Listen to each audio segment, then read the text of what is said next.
Assalamualaikum warahmatullahi wabarakatuh. Jumpa lagi bersama saya Ana Sofa Yuking dalam podcast hukum Semua Ada Aturannya.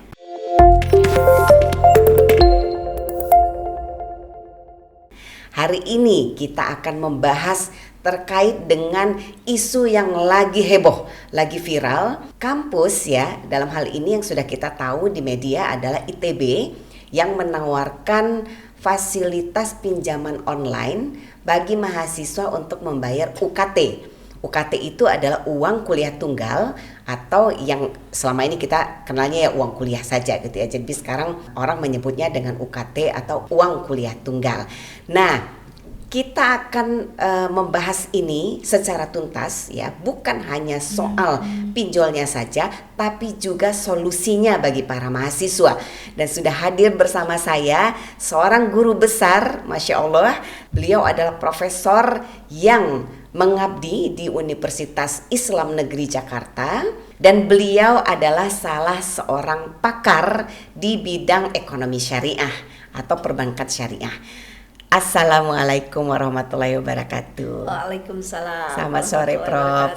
Thank you, Prof, sudah meluangkan waktu, Masya Allah. Ya, alhamdulillah. Kebetulan hari ini hari libur kan. Yes. Jadi demi kita bisa mencerdaskan sahabat hukum, khususnya mahasiswa yang lagi pusing nih, Prof, dengan UKT-nya. Kemudian ada tawaran pinjol dan kemudian di masyarakat akhirnya mengundang pro dan kontra nih. Betul. Tapi tentu pro dan kontra ini tidak terlepas, Prof, dari keadaan di mana selama ini kita melihat selalu pinjol itu dilabeli dengan sesuatu yang negatif. Padahal sesungguhnya ya, masyarakat hukum juga harus tahu bahwa pinjol itu bukan sesuatu yang salah ya, kecuali kalau masyarakat kemudian meminjam uang dengan lembaga yang memang tidak terdaftar di OJK. Betul. Nah, karena sebenarnya kalau saya tidak begitu cocok dengan istilah pinjol ya, karena kalau di peraturan OJK itu, Prof, di POJK 10/05 di 2022 tentang layanan pendanaan bersama berbasis teknologi informasi, yang disebut di situ adalah financial technology fintech lending, pinjaman yang berbasis teknologi gitu ya. Jadi tapi hari-hari masyarakat kemudian menyebutnya dengan pinjol, meskipun sesungguhnya pinjol yang selama ini banyak diributkan di masyarakat itu tidak seluruhnya terdaftar di OJK. Nah, sekarang nih, Prof, kampus mendadak nih ya, di tengah lagi hiruk pikuknya kita dengan kampanye politik menjelang pemilu 2024 ini, tiba-tiba kita heboh dengan pemberitaan yang sudah jelas ya, disebutkan ITB menawarkan kepada mahasiswa melalui pamflet resmi dari kampus untuk membayar UKT melalui pinjol. Ya. Menurut Prof nih, Prof kan selaku guru besar dan sudah lama berkecimpung di perguruan tinggi, apakah keberadaan atau penawaran pinjol ini kemudian menjadi sesuatu yang bijaksana, Prof? Mengingat ya Prof sudah tahu lah persoalan sana sini luar biasa terkait dengan pinjol ini. Ya. Oke, baik, isu ini memang sedang viral ya, dan ini membuat yang lain jadi terbuka juga gitu. Jadi pertama kita akan berangkat dulu bahwa kampus itu diatur dengan Undang-Undang Perguruan Tinggi, Undang-Undang 12 tahun 2012, dan di sana diatur bahwa juga mahasiswa bisa, kalau dia tidak mampu jelas harus ada beasiswa. Kalau dia tidak mampu itu kan sekarang dulu istilahnya SPP, sekarang ada UKT, jadi ada pembebanan biaya kepada mahasiswa. Sesungguhnya UKT ini adalah memberikan keadilan. Okay. Karena mahasiswa itu membayar itu sesuai dengan kemampuan kapasitas orang tuanya. Karenanya kalau anak-anak sekarang itu dapat pengumuman dia lulus, itu langsung memenuhi persyaratan. Jadi di sana langsung bisa terdetek berapa pendapatan orang tuanya gitu. Dan sehingga nanti kampus bisa menentukan dia pada level paling tinggi, biasanya di level 7, 6, 5 terus sampai level ke bawah. Bahkan ada yang kemudian mendapatkan hanya level paling bawah tuh mungkin cuma 500.000 gitu. Misalnya level atas biasanya 8 juta, 7 juta begitu. Kecuali fakultas-fakultas kayak kedokteran dan lain-lain mungkin bisa 35, 40 gitu. Itu kan, tapi itu juga kembali kepada kemampuan orang tuanya. Jadi bisa jadi dia di level 4, di level 5 sampai ke level paling bawah. Itu gitu. Pelevelan itu apakah apakah memang semua kampus melakukan semua itu? kampus Oke. itu kebijakan semuanya, yang negeri ya terutama. Kalau yang swasta kan ditentukan oleh yayasan, tapi kalau negeri kan diatur. Tapi kan semua kampus sama tunduk kepada undang-undang tersebut. Artinya memberikan keadilan pada mahasiswa itu berdasarkan kemampuannya gitu. Bahkan kan sekarang juga kampus banyak menyediakan fasilitas beasiswa. Bahkan bukan hanya mahasiswa yang tidak mampu, tetapi juga mahasiswa berprestasi, mahasiswa tahfiz Quran, mahasiswa yang memang punya kelebihan ataupun ada program tersendiri dia untuk scholarship, itu sebetulnya banyak gitu. Nah, mungkin juga apakah kita perlu lihat juga apakah dia di level S1 atau di level S2 atau di level S3. Nah, ini juga kita perlu lihat. Kalau di level S1 masalahnya tentu kan tanggung jawabnya masih orang tua. Tetapi kalau jelas-jelas orang tuanya memang tidak mampu, maka tugas kampus membantu untuk mencarikan pendanaan yang ya tentu sumbernya harus dari charity, dari filantropi gitu. Nggak bisa kita menggunakan pinjaman, kalaupun pinjaman orang tuanya yang harus punya tanggung jawab, kemudian meminjam dari lembaga keuangan gitu. Artinya kan karena kalau mahasiswa belum punya pendapatan, tapi kalau di level S2, S3 kan mereka sudah punya pendapatan, sehingga dia bisa mengakses lembaga keuangan. Nah, kalau S1 kan belum bisa mengakses lembaga keuangan. Paling kalau misalnya kampus bekerja sama dengan lembaga keuangan, tentu yang menjadi penanggung jawabnya adalah orang tuanya. Ini pun memungkinkan gitu, memungkinkan mendapatkan kerjasama dengan lembaga keuangan, tetapi kemudian orang tua yang punya tanggung jawab. Mengakses lembaga keuangan tuh dalam konteks karena mahasiswa S1 ini belum punya aset yang bisa dijaminkan atau bagaimana? Iya, kan belum atau punya. Karena kalau usia kan dia sudah lebih bisa, 17 tapi tahun. kan mereka rata-rata kalau di S1 belum bekerja ya, apalagi kalau di negeri kan mereka fokus hanya mereka betul-betul belajar gitu. Tapi kalau jelas-jelas dia tidak mampu, tentu dia harus tempuh yang beasiswa, dan itu harus ada surat keterangan tidak mampu. Biasanya seperti itu, minta. Kadang-kadang dia sudah dapat misalnya di level 5, itu kadang-kadang orang tua sebetulnya bisa datang ke kampus menyampaikan problemnya, dan di sini kampus harus bisa memberikan dispensasi kalau ternyata apa yang ditulisnya dan sesungguhnya keadaan orang tua yang sesungguhnya dengan mengetahui RT RW dan lain-lain, biasanya seperti itu pasti kampus melakukan dispensasi atau kebijakan keringanan. Nah, fenomena yang sekarang ini lagi viral ini kan karena kampus ternyata solusinya ketika mahasiswanya tidak mampu membayar UKT, bekerja sama dengan lembaga keuangan, dalam hal ini adalah pinjol. Nah, diksi tentang pinjol ini juga kadang-kadang selalu berkonotasi negatif. Padahal pinjol itu kan pinjaman online. Bahasa formalnya di undang-undang kan pendanaan bersama berbasis teknologi informasi.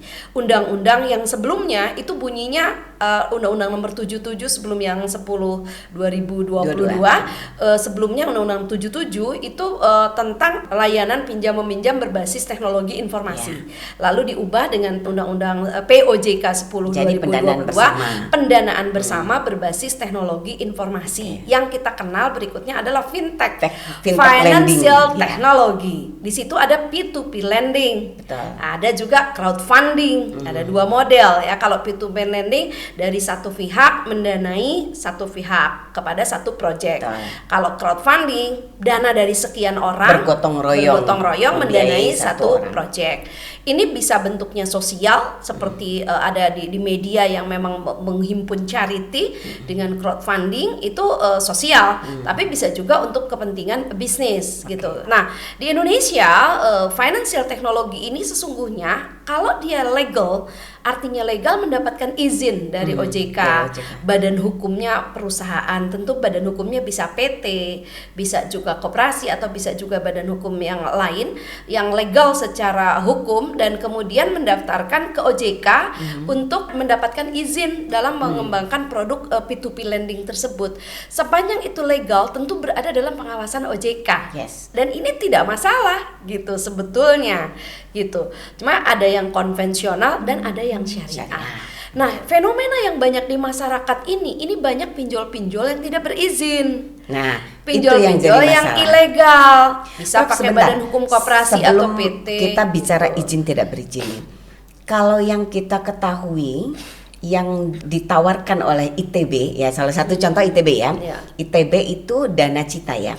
Itu sesungguhnya kalau kita cek itu sebenarnya terdaftar di OJK, Di OJK. ya. Nah, sekarang persoalannya nih Prof, masyarakat kan sudah terlanjur tadi ya dengan diksi pinjol itu kan, Iya. jadi masyarakat tuh melihatnya konotasinya negatif. Iya. Meskipun sesungguhnya sebagai orang hukum yang mengerti aturannya, apalagi Prof memang berkecimpung di ekonomi syariah, kita tahu betul bahwa yang namanya pinjol yang disebut oleh beberapa masyarakat ini dalam konteks kampus menawarkan pinjaman online yang Dana Cita ini itu adalah bagian dari fintech lending ya, yang memang masuk dalam aturan POJK 10 2022 Sesungguhnya ini. nggak masalah. Gitu. Jadi sebenarnya nggak masalah Nggak dong masalah. kampus. Cuman begini Prof yang menggelitik saya. Dan apalagi setahu saya kemudian diklarifikasi oleh pihak perguruan tinggi tersebut bahwa itu bukan untuk mahasiswa S1, tapi untuk mahasiswa S2, S3 gitu, mahasiswa pasca yang sarjana. memang sumber yang memang mereka sudah pengembalian punya uangnya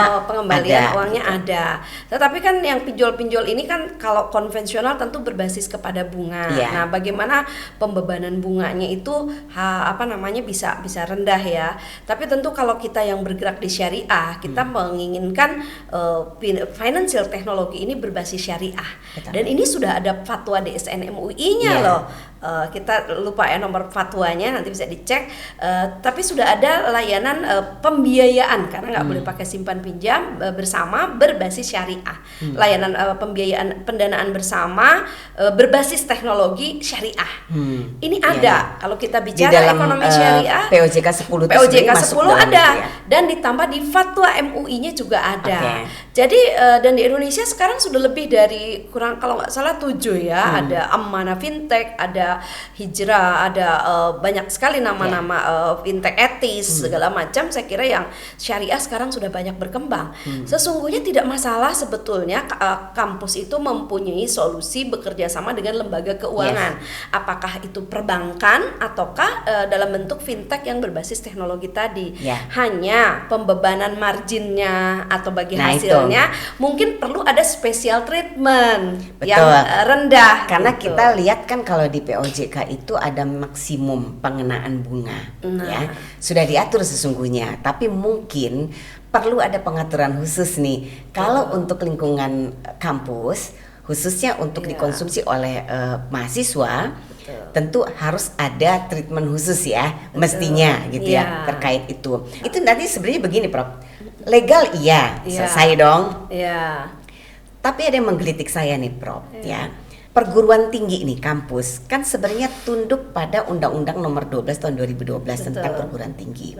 Di mana pasal 76 ayat 2 itu jelas Prof mengatur bahwa ya perguruan tinggi dalam hal ini punya kewajiban terhadap mahasiswa yang tidak mampu membayar uang kuliah. Ada kewajiban pertama memberikan beasiswa, kedua membebaskan ya mahasiswa dari biaya kuliah, ketiga memberikan pinjaman yang tidak dikenai bunga. Nah, dan itu harus dikembalikan setelah dia lulus atau setelah dia mendapatkan pekerjaan. Jadi sebenarnya itu sudah sangat bijaksana sekali ditentukan oleh undang-undang. Tinggal saya perlu bertanya nih Prof, apakah menurut Prof selama ini kampus sudah melakukan kewajiban itu kepada mahasiswa? Ya, kita bicara S1 dulu nih, belum bicara S2, S3 ya. Kalau S2, S3 oke lah, let's say mereka sudah punya penghasilan ya. Paling tidak dia juga dapat beasiswa biasanya kan kalau S2, S3. Selain karena dia memang punya kemampuan untuk membayar, dia juga dibiayai oleh institusi tertentu gitu. Tapi untuk S1, menurut Prof nih, prakteknya selama ini yang Prof pahami, apakah kampus sudah mengambil peran ya atau sudah menjalankan kewajibannya sebagaimana ditentukan oleh pasal 76 ayat 2 tersebut gitu ya. Karena cemasnya nih jangan sampai ini menjadi jalan pintas nih bagi kampus. Udahlah daripada pusing-pusing, kita nggak usah menjalankan 3 kewajiban itu, langsung aja kita tawarin pinjol kan gitu. Nah, itu gimana Prof prakteknya Saya Prof? sepakat. Jadi memang itu tuh sudah jalan terakhir menurut saya dengan bekerja sama dengan lembaga keuangan lainnya tadi. Tetapi memang tugas kampus, satu, dia harus memiliki beasiswa, dan saya rasa sekarang banyak sekali kampus sudah punya program beasiswa. Yang kedua itu tadi, memang kalau betul-betul tidak mampu bahkan dibebaskan, artinya dia beasiswa kan, artinya kalau dibebaskan seperti itu. Yang ketiga, memang kalau di luar negeri misalnya di Singapura dan lain-lain, ada tuh program yang nanti dibayarnya itu pada saat dia sudah bekerja. Harusnya skema pendanaan buat perguruan tinggi itu ada seperti itu. Dan ini menurut saya kampus perlu bertanggung jawab. Jadi tanggung jawab, nggak boleh melepaskan dari ke tersebut. Dan tentu kampus pun kalau dia sudah berbentuk PTN badan hukum, itu kan memang sepenuhnya kampus ya. Nah, menurut saya di sini jangan juga pemerintah melepaskan diri. Yes. Saat ini banyak peran sekali pemerintah juga peran penting pemerintah di sini. juga penting. Karena sekarang banyak sekali ya kampus itu yang didorong, bahkan termasuk kita yang di perguruan tinggi agama Islam sekarang pun, beberapa kampus seperti kita yang di Jakarta pun kita lagi didorong untuk 2024 ini harus menjadi PTN Mandiri, badan hukum. ya kan? Dan kalau sudah berbentuk PTN badan hukum itu kampus independen. Bayangkan kalau independen, sementara kampusnya misalnya belum siap dengan unit-unit bisnis yang memadai, terus negara melepas 100%, menurut saya agak berat. Pendanaannya bagaimana? Dan ini, kalau kampus tidak punya banyak unit-unit bisnis, income dari bisnis-bisnis yang bisa dikembangkan di kampus. Katakan kampus punya hotel, kampus punya pom bensin, kampus punya apartemen mahasiswa misalnya, atau kampus punya unit-unit bisnis agribisnis atau supermarket ataupun itu, maka kampus akan punya income. Tapi kalau kampus tidak cukup kuat dengan bisnisnya, maka mahasiswa menjadi objek generating income. Ini yang sesungguhnya harus kita akhirnya kampus beramai-ramai menarik jumlah mahasiswa yang banyak dan tidak peduli dengan kualitasnya. Yes, berapa puluh ribu dia terima mahasiswa. Padahal kalau program studi, sebuah program studi itu harus minimal punya 5 dosen tetap. Gitu. Kalau level S2 dia harus punya doktor sekian, 50%, 60%-nya doktor. Kalau S3 harus punya minimal 2 profesor. Nah, jangan sampai prodi ini kemudian menampung mahasiswa dalam jumlah banyak atau diminta oleh perguruan tingginya untuk menerima mahasiswa banyak, padahal dosennya cukup kurang. Bukan hanya rasio dosen dan mahasiswa, tapi rasio mata kuliah dengan dosen. Yang kedua, sarana prasarananya mendukung atau tidak gitu. Oke lah, let's say sekarang bisa pakai Zoom, bisa pakai media platform digital, tapi kan kita harus tetap menjaga mutu dan kualitas. Dan jangan sampai mahasiswa ini terbebani dengan biaya kuliah yang tinggi, yang kemudian ini hanya tidak sebanding dengan layanan yang diberikan dan kualitas yang diberikan. Jadi mereka menjadi objek untuk generating income kampus. Ini agak bahaya sesungguhnya. Nanti yang ada adalah jadi kapitalisasi kampus. Ya, ini menarik sekali sahabat hukum. Prof, sebelum lari ke ekonomi syariah nih kita Prof ya. Saya tuh tadi kan saya bilang saya sangat menggelitik tuh kenapa sih kampus tuh saya tidak tahu ya apakah prakteknya di kampus yang lain juga sama. Tapi yang saya pernah dengar dari Prof ya, betapa semaksimal mungkin menjalankan komitmennya untuk tunduk pada pasal 76 ayat 2 Undang-Undang Nomor 12 Tahun 2012. Artinya ada tahapan-tahapan lah ya yang dilakukan oleh kampus, karena memang itu kewajiban kampus gitu ya kepada mahasiswanya. Nah, sekarang kalau kemudian itu sudah dilakukan nih Prof ya. Tadi Prof sudah sampaikan bahwa tapi jangan salah ya, kampus juga mengalami masalah nih sekarang gitu kan. Karena kita dibebani untuk menjadi secepat mungkin menjadi kampus yang independen, bisa membiayai dirinya sendiri. Nah, lagi-lagi kita kita harus berbenturan dengan kenyataan bahwa tidak semua kampus sudah siap mandiri.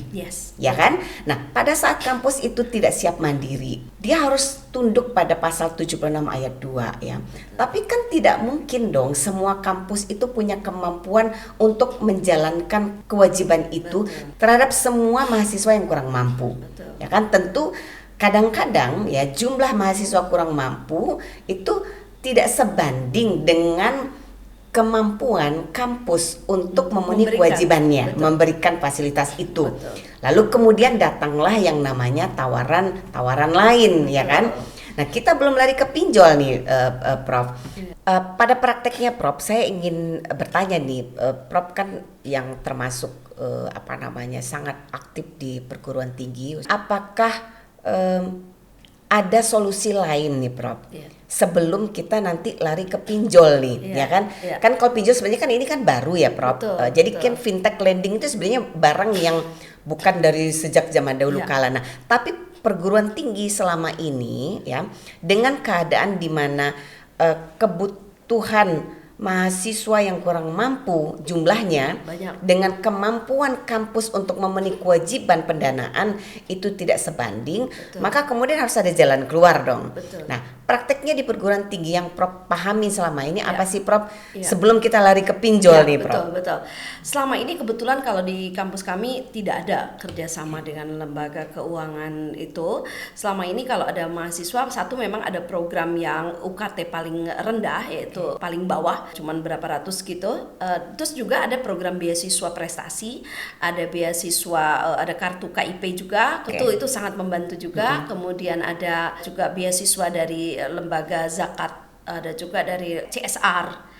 Dari perusahaan, melibatkan filantropi ya, Pak? Melibatkan filantropi dan juga melibatkan CSR dari perusahaan. Jadi kampus bekerja sama dengan perusahaan-perusahaan dan lembaga-lembaga filantropi Islam seperti dengan lembaga zakat dan lain-lain. Dan kampus sendiri punya lembaga zakat. Tapi kan hanya terbatas nih kalau cuma dari dalam. Maka kampus memang harus kreatif dalam hal ini menjalin kerjasama, dana CSR dan dana-dana dari sosial lainnya. Dalam hal ini bisa juga dana dari alumni fund, ya kan, semacam dana abadi yang bisa bergulir. Itu kampus harus kreatif memang. Dan selama ini kalau kami di kampus ada namanya Social Trust Fund, kami di kampus ada, cuma memang masih sangat terbatas. Nah, di samping upaya dari kampus sendiri juga tentu saja alokasi dari pemerintah untuk memberikan beasiswa yang lebih banyak. Dan mohon maaf, saya perlu highlight juga anggaran pendidikan. Itu kita sedikit sekali sebetulnya. Udah itu di Kementerian Pendidikan. Belum lagi yang di bawah Kementerian Agama, lebih sedikit lagi gitu. Dan belum ada skema pendanaan dari pemerintah misalnya untuk mahasiswa yang nanti dibayar pada saat dia sudah bekerja. Mestinya ada alternatif skema itu. Ini yang belum banyak. Mungkin saya nggak tahu di kampus lain mungkin ada yang sudah punya program seperti itu ya, tapi kebanyakan kampus-kampus belum punya tuh skema pendanaan yang mahasiswa diberikan keringanan dan tidak harus selalu charity, tetapi dia menandatangani kontrak pada saat nanti dia sudah bekerja, dia akan mengembalikan secara bertahap dengan tanpa bunga misalnya. Kalau ini ada, akan banyak sekali menurut saya masyarakat pemuda Indonesia yang nggak ada ceritanya tidak bisa kuliah. Harus, kalau menurut saya, kalau sekarang nih para lagi kontestan, anggaran pendidikan please dinaikkan. Beasiswa untuk mahasiswa juga please ditambah. Dan tidak harus selalu charity, tetapi dengan perjanjian itu tadi, skema pendanaan bahwa dia akan bisa membayarkan pada saat dia bekerja. Menurut saya seperti itu sih, Bu. Jadi pemerintah ada dan kampusnya juga tetap harus kreatif menggali dana-dana yang di luar, sehingga tidak ada lagi problem tidak bisa membayar UKT dan apalagi harus melibatkan misalnya lembaga keuangan lain gitu. Kalaupun ada lembaga keuangan lain, itu pun harus tentu orang tua sepengetahuan dan seizin orang tuanya gitu. Saya setuju, Prof. Jadi sebenarnya kalau kita bicara pendidikan ya, Prof, kepentingan untuk kemajuan anak-anak muda di Indonesia dari sisi pendidikan, tentu yang paling utama adalah negara turun tangan. Jadi dan jangan dianggap cost. Tapi dia cost of human investment. Betul, setuju.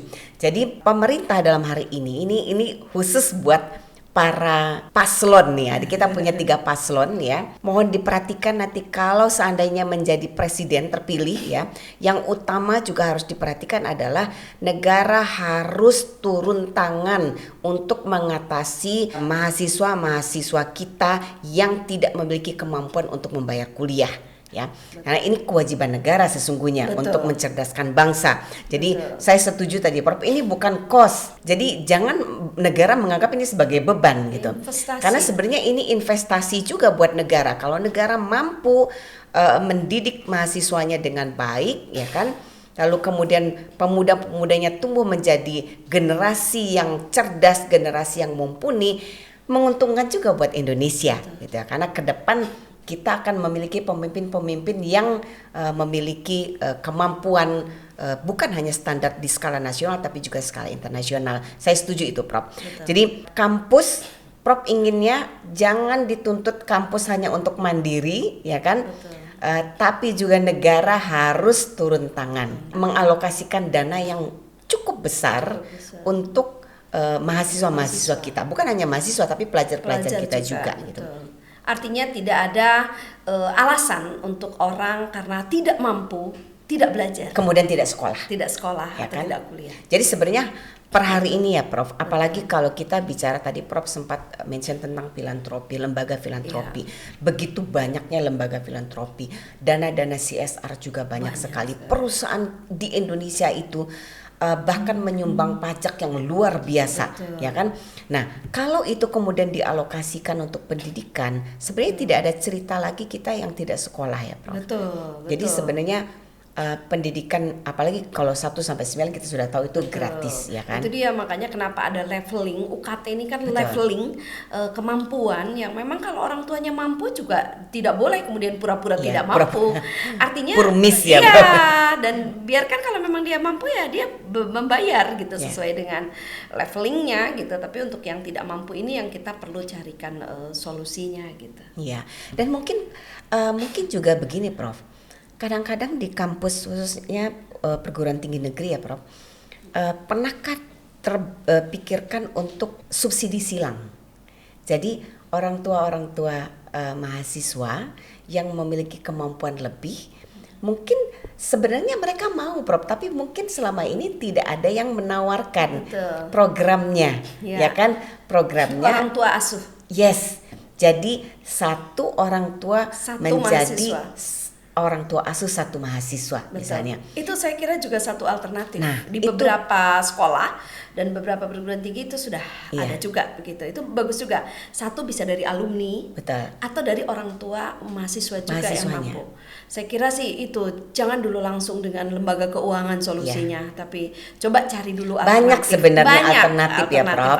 Selain yang 3 tadi memang kewajiban perguruan tinggi, tapi mesti cerdas juga nih kampus-kampus ya, apalagi zaman sekarang. Sekarang itu semuanya out of the box. Jadi kadang-kadang nggak kepikiran, iya juga ya.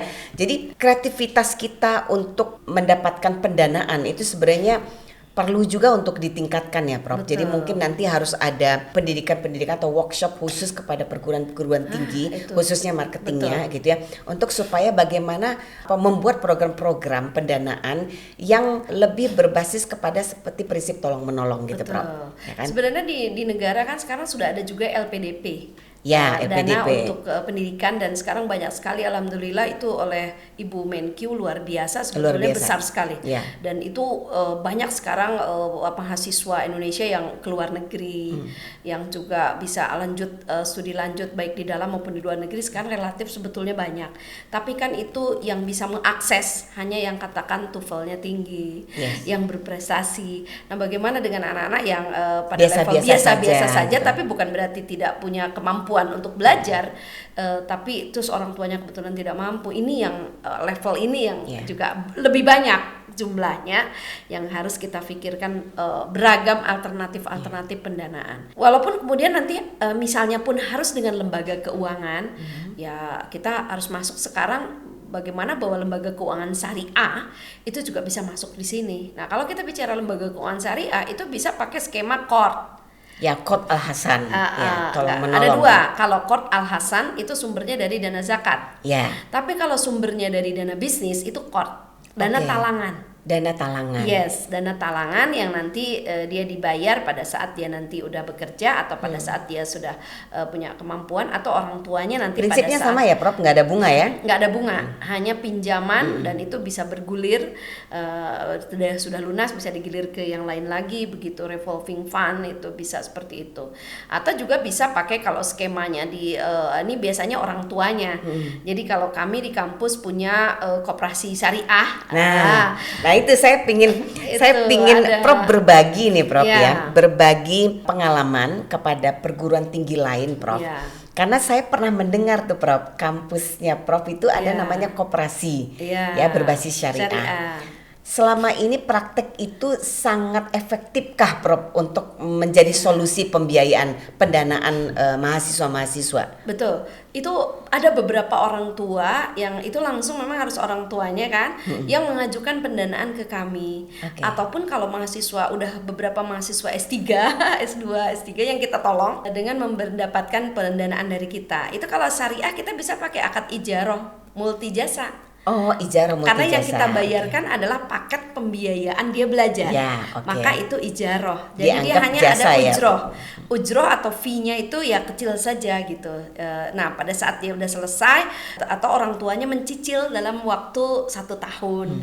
Orang tuanya yang mencicil. Artinya orang tuanya yang membayarkan kalau di S1. Iya. Kalau di level pasca ya mahasiswanya, karena sesungguhnya mereka sudah bekerja kalau di Iya. level pasca.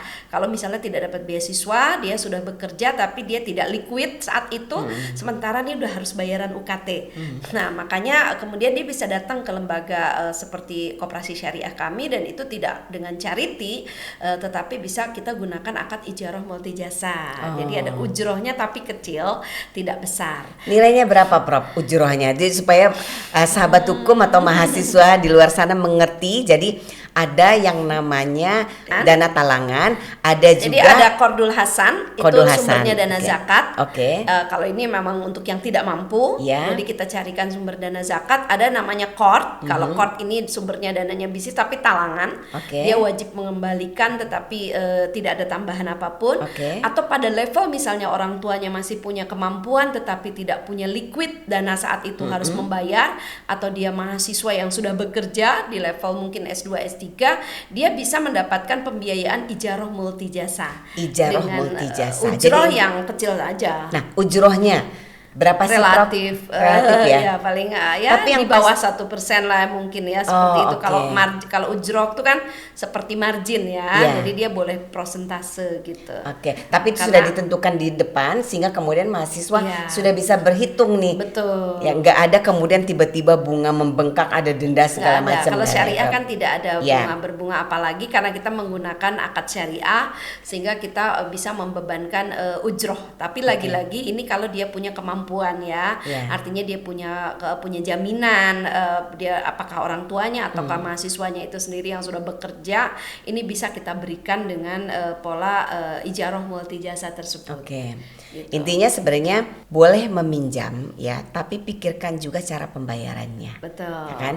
Ada sumber pengembalian uangnya gitu. Kalau Iya. mahasiswa yang belum bekerja tentu orang tuanya ya kan Betul. harus pastikan kapan pengembalian itu jatuh tempo ada sumber Betul. pembiayaan. Atau juga misalnya dengan pengembaliannya. fintech syariah juga boleh saja. Ya.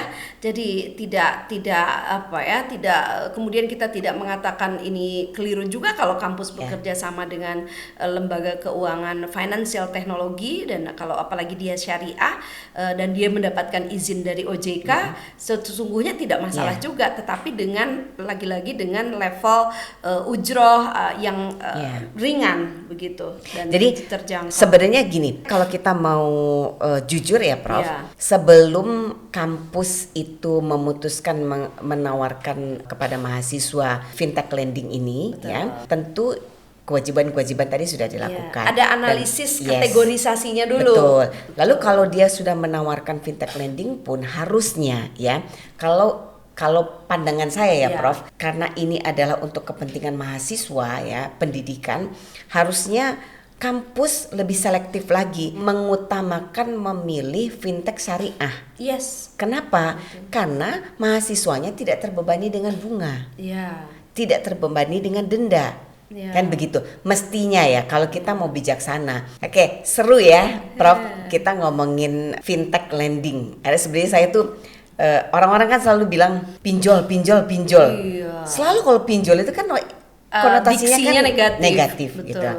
Padahal sebenarnya OJK itu sudah cukup baik menerapkan aturan sedemikian rupa supaya fintech ini tumbuh dan berkembang. Iya. Dan fintech lending menurut saya itu salah satu program yang cukup baik juga, selama memang kita harus pastikan bahwa fintech lending ini berpihak kepada masyarakat nih. Betul. Artinya memberikan solusi tanpa masalah kan gitu ya. Jangan sampai kayak pinjol-pinjol gitu yang selama ini beredar di masyarakat gitu kan.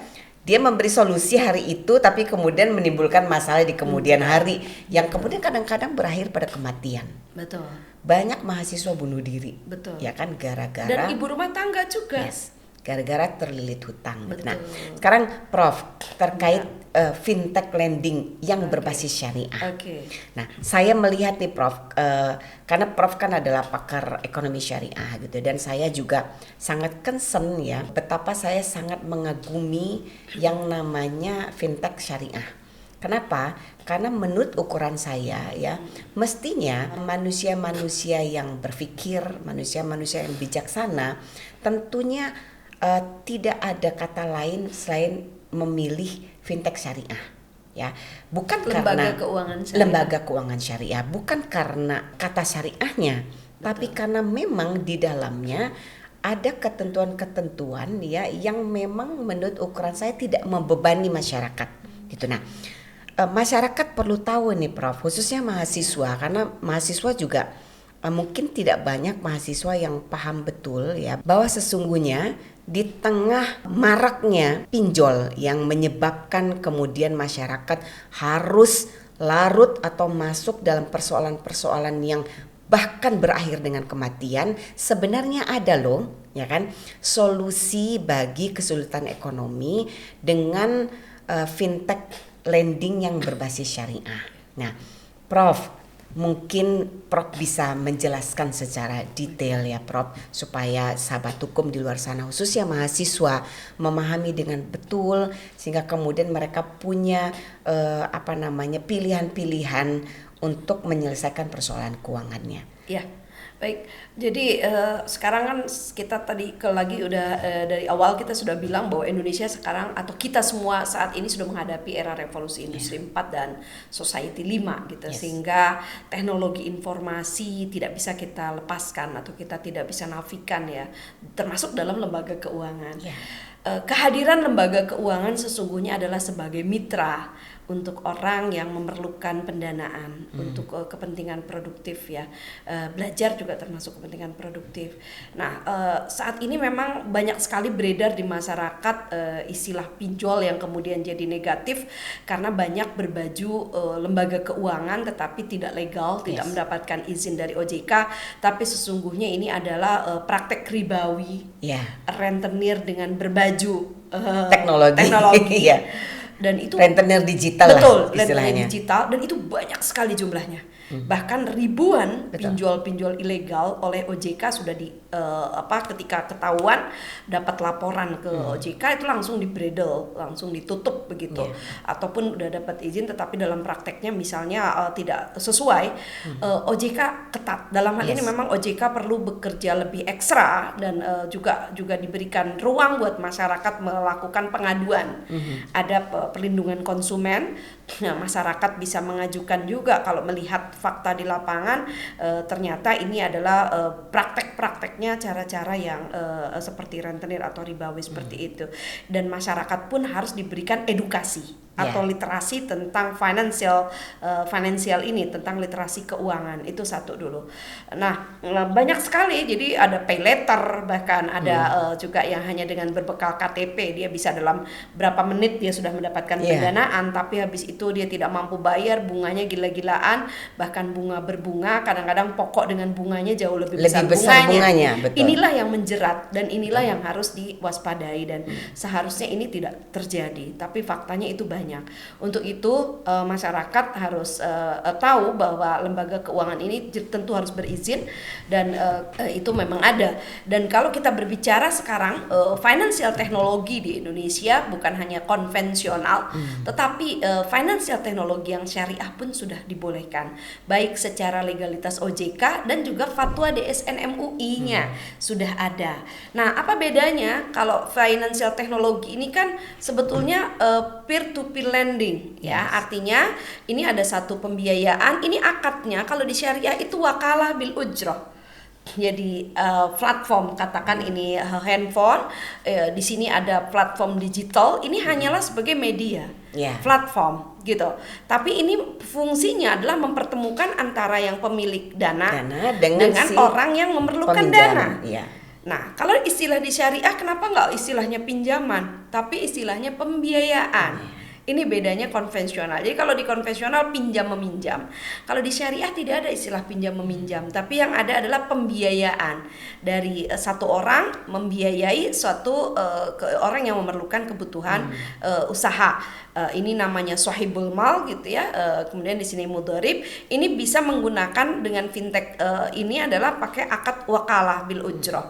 Si perusahaan fintech mendapatkan fee, dia hanya arranger saja dana ini, dan kemudian dia melempar dana kepada pihak lain, bisa dengan pola bagi hasil atau bisa juga dengan pola akad syariah yang lain, murabahah, mudharabah ataupun akad-akad syariah yang lain. Tapi pihak fintech kepada investor ini menggunakan akad wakalah bil ujrah. Jadi dia hanya mediator saja, dan fintech ini hanyalah sebagai platform digital. Itu kalau di syariah. Tapi kalau di konvensional tetap mempertemukan antara istilahnya kalau di konvensional kreditur dan debitur. Kalau di syariah itu tidak digunakan, tetapi dia menggunakan bunga. Nah, problemnya ketika menerapkan bunga dan kemudian dia terlambat bayar, maka bunganya akan bunga. Di syariah itu tidak ada, gitu, tidak ada, dan karena bukan menggunakan pola syariah. Tapi ada itu ijarah, wakalah bil kafalah bil ujroh, tadi akadnya bisa wakalah bil ujroh atau juga bisa kafalah bil ujroh. Nah, itu dia hanya mendapatkan fee saja. Fee-nya pun sebatas, nah ini juga ketentuan fee atau ujroh menurut fatwa DSN MUI adalah sebatas real cost. Sebatas biaya-biaya yang secara real dan overhead cost de facto bahwa itu adalah biaya yang harus dikeluarkan.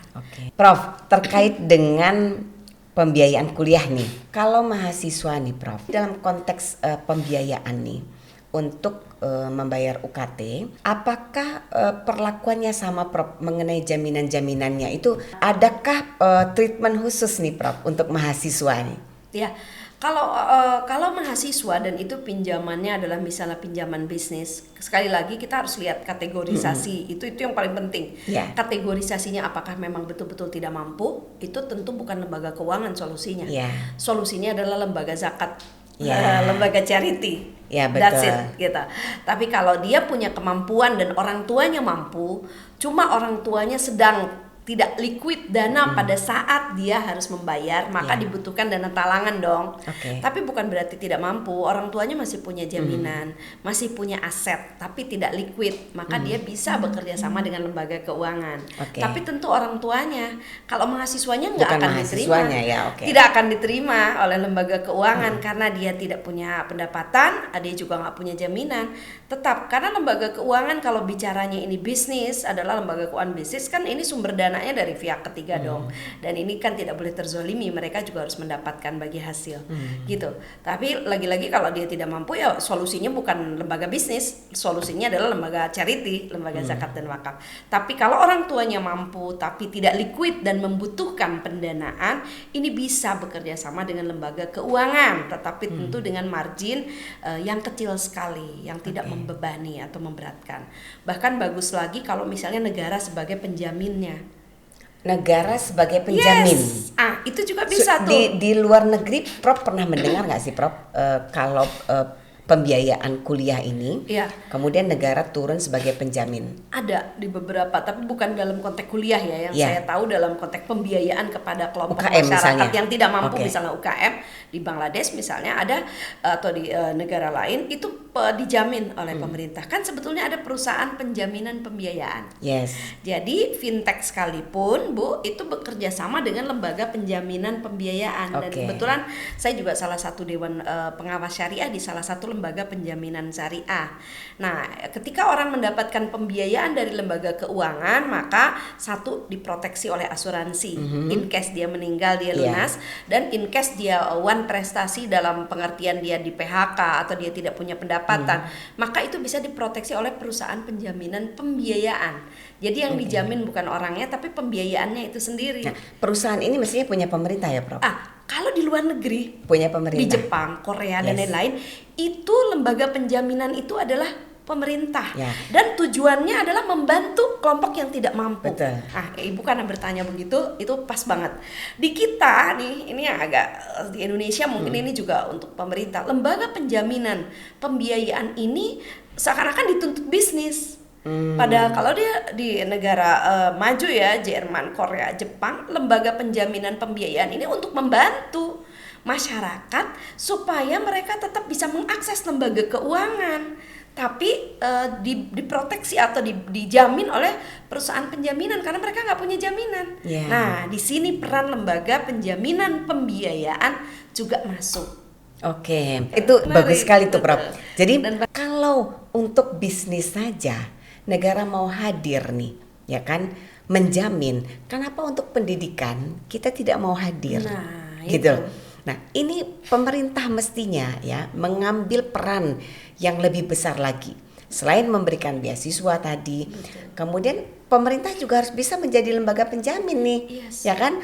Melalui BUMN-nya, buatlah BUMN khusus sebagai penjamin untuk pembiayaan pelajar dan mahasiswa dalam pendidikan. Dan kalaupun ada dana untuk pendidikan, itu juga saya kira mestinya ada skema-skema seperti itu, sehingga orang tua ini juga tetap bisa dengan kemampuannya mendapatkan garansi penjaminan seperti itu. Saya rasa akan banyak orang tua yang tidak perlu charity, tapi hanya butuh bantuan untuk dia bisa bridging lah ya, istilahnya bridging, bayarin anaknya kuliah. Mungkin semester depannya udah tidak masalah lagi, tapi pada semester itu misalnya tiba-tiba di PHK pada semester itu, atau tiba-tiba dia belum dapat panen tapi sudah dapat UKT, kan itu butuh bridging, dana bridging. Nah, pada saat dia dana bridging dan kampus katakan tidak mampu menampung dengan dana charity-nya tadi atau dana filantropinya, maka hadir lembaga keuangan, maka lembaga keuangan tetap akan mensyaratkan penjaminan, dan untuk penjaminan itu kemudian misalnya pemerintah hadir, itu keren di banget. situ. Nah, banget. ini buat paslon nih. Ini karena tahun politik ya. Paslon 1, 2, dan 3. Siapapun Anda nanti yang terpilih menjadi presiden ya, tolong dengarkan ini, bahwa ini menjadi sesuatu yang urgent sekali menurut pertimbangan kami ya. Pemerintah harus hadir. Ada solusi baru ya kan. Pemerintah buat badan usaha khusus BUMN-nya untuk menjadi lembaga penjamin biaya pendidikan, ya kan? Biaya pendidikan, jadi pendanaan biaya pendidikan bagi pelajar dan mahasiswa. Saya kira itu bagus sekali idenya, dan kalau ada pas ini mestinya udah telat ya. Kalau kemarin-kemarin syariahnya juga. Betul. Kalau kemarin-kemarin paslonnya punya konsep ini, kita coblos. Gitu. Jadi kita saya berharap PNS harus netral. Iya, netral. Jadi saya berharap memang pemerintah harus hadir, ya, negara harus hadir, karena pendidikan ini menjadi sesuatu yang cikal bakal bagi tumbuh dan berkembangnya pemimpin-pemimpin masa depan kita. Betul. Oke, Prof, saya Masya Allah luar biasa nih hari ini ya. Terima kasih Prof atas ilmunya yang luar biasa, dan semoga ya perbincangan kita hari ini bisa menjadi pertimbangan para mahasiswa dan menambah juga literasi mahasiswa tentang fintech lending yang berbasis syariah, dan mahasiswa juga jadi tahu sebenarnya banyak sekali pilihan-pilihan bagi mahasiswa untuk bisa menjadi jalan keluar pembiayaan pendidikannya. Ya, bagi yang tidak mampu atau bagi yang memang belum punya dana yang liquid gitu ya. Kampus juga menjadi lebih kreatif untuk membuat program-program pembiayaan yang bisa ditawarkan kepada mahasiswa. Dan terakhir juga tadi, pemerintah negara dalam hal ini, please komitmennya kita tunggu untuk bisa terus menjadi penanggung jawab utama bagi kebutuhan pendidikan masyarakat kita, anak-anak muda, calon-calon pemimpin masa depan kita. Dan kalau sampai ada pembiayaan untuk mahasiswa dan pelajar ya, untuk biaya pendidikannya, negara harus hadir bentuk BUMN ya yang menjadi penjamin nih, supaya makin banyak juga tumbuh fintech baru, ya kan, fintech lending yang baru. Tapi mereka juga merasa aman. Dan mereka juga jadi tidak merasa perlu harus menerapkan bunga yang tinggi. Betul. Kalau yang non syariah, kalau yang syariah karena memang ini tanpa bunga, akhirnya juga bisa berkembang. Margin yang rendah. Iya, marginnya sangat rendah, bisa terus berkembang karena memang ada jaminan dari pemerintah. Nah, saya kira itu sahabat hukum ya. Di sini nih sahabat hukum, saya senengnya kalau di podcast hukum selalu ada oleh-oleh. Ini Prof Ais Amelia ya punya buku itu baru tema tersendiri nanti kita terkait podcast khusus. Nanti kita ada podcast khusus, tapi ini kita mau kasih bocoran dulu. Ada buku baru tentang penguatan UKM halal di Indonesia. Ini untuk para UKM, buku ini bagus sekali. Dan untuk sahabat hukum yang komentarnya paling konstruktif ya untuk masalah tema kita hari ini terkait dengan solusi biaya pendidikan mahasiswa, kita akan kasih 2 buku masing-masing 1 ya. Kita akan kasih hadiah siapa saja dari manapun itu, mau itu apakah itu pelaku UKM ataupun mahasiswa. Kita tunggu komentar terbaiknya yang paling memberikan solusi konstruktif buat kita. Dan judulnya ini ya, penguatan UKM halal di Indonesia. Dan kalau mau dapat buku ini di mana sih, Prof? Ya, bisa dilihat nanti di penerbit. Ya, nanti di bawah kita akan tulis ya di mana bisa mendapatkan buku ini. Buku ini bagus sekali. Nanti juga kita akan bahas ini ya, Prof ya, edisi berikutnya. Khusus itu. Iya, khusus ini kita sebuah pendekatan ekosistem ekonomi syariah. Oke, baik Prof, sekali lagi terima kasih atas ilmunya. Sahabat hukum, itu perbincangan kita pada hari ini terkait dengan masalah yang sedang viral ya. Sebenarnya saya tidak mau menyebutnya sebagai masalah, tapi memang ini mengundang pro dan kontra karena kurangnya literasi masyarakat kita tentang yang namanya fintech lending ya. Karena sesungguhnya fintech lending sudah diatur secara tegas oleh OJK dan kita harus bersama-sama untuk terus mensupport agar fintech lending di Indonesia bisa tumbuh dan berkembang dan taat hukum yang pastinya. Sekali lagi saya ingatkan, jangan pernah bosan untuk belajar hukum karena semua lini kehidupan ada aturannya.